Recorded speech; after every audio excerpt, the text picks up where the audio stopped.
Salam sejahtera saudara-saudara, senang saya bisa berjumpa dengan saudara dalam Sapaan Gembala dari GKI.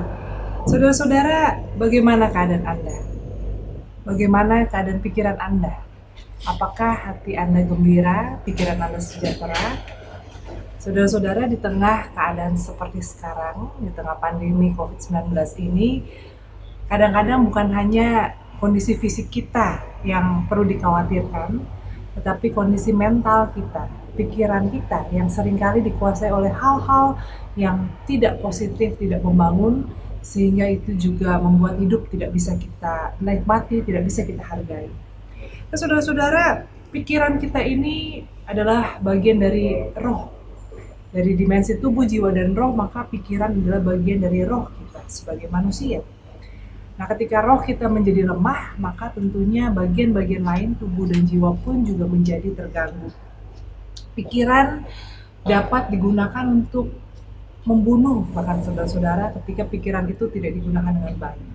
Ada cerita tentang seorang narapidana hukuman mati yang dibunuh dengan cara setiap hari menjelang hukuman matinya, dia dikatakan, digambarkan oleh para sipir penjara bahwa dia akan dibunuh dengan cara diikat dan pergelangan tangannya akan diiris sehingga dia akan dibiarkan mati karena kehabisan darah.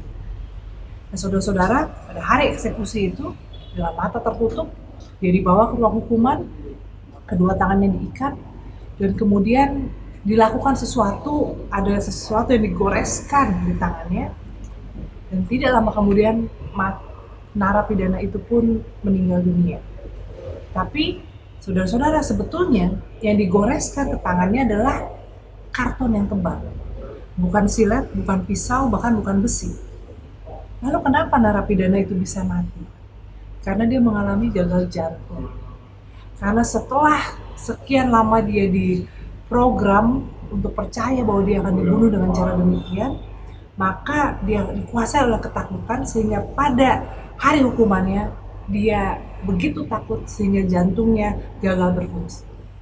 Begitu kuatnya pikiran. Pikiran itu bisa menyembuhkan, tapi bisa juga mematikan.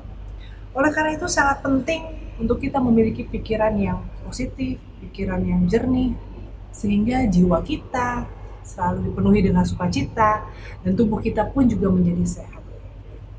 Dalam surat Roma pasal 12 ayat 2 dikatakan,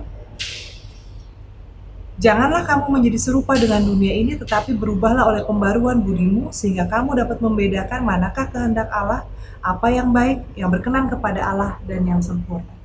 Saudara-saudara, dari surat Roma ini kita memahami konsep pertobatan. Bahasa Yunani, kata Yunani untuk pertobatan adalah metanoia. Meta artinya berubah, dan noia dari kata nous artinya pikiran. Pertobatan adalah ketika pikiran kita diubahkan, budi kita diperbarui. Berubahlah oleh pembaruan budimu. Saudara-saudara, dengan pikiran yang dikuasai oleh kehendak Kristus, pikiran yang ditaklukkan pada pikiran Kristus, maka disitulah kita mengalami pertobatan. Ada ungkapan ya yang waktu itu sempat populer di kalangan anak muda, "What would Jesus do?"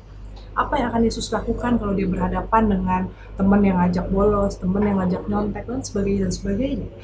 Dan itulah pertobatan. Pertobatan bukan ketika kita dilarang makan, tubuh kita dipaksa untuk menolak hal-hal yang kita inginkan secara kedagingan, tetapi ketika pikiran kita diperbarui sehingga tubuh kita tidak lagi menginginkannya, jiwa kita tidak lagi dipengaruhi oleh hal-hal seperti itu. Kemarahan, kebencian, kekhawatiran, semuanya itu bukan hal-hal yang disebabkan oleh ancaman badani, tetapi oleh pikiran yang tidak kita serahkan kepada kehendak Allah. Oleh karena itu, saudara-saudara, mari kita menaklukkan pikiran kita kepada Allah, kepada kehendak Kristus.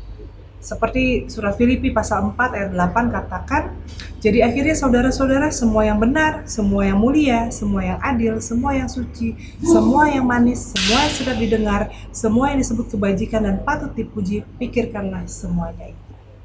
Semoga kita, saudara dan juga saya, bisa sungguh-sungguh mengalami pertobatan, pembaruan budi terus-menerus, ya, bagaimana kita mengisi pikiran kita dengan hal-hal yang positif, hal-hal yang baik, Sehingga dengan demikian jiwa kita pun disegarkan dan tubuh kita pun menjadi kuat. Sehingga walaupun yang namanya penyakit tidak selalu bisa dihindari, tetapi setidaknya kita tidak mengundang penyakit itu dengan memperlemah kondisi fisik kita dengan pikiran-pikiran yang tidak baik. Kiranya Tuhan menolong kita semua. Tuhan memberkati.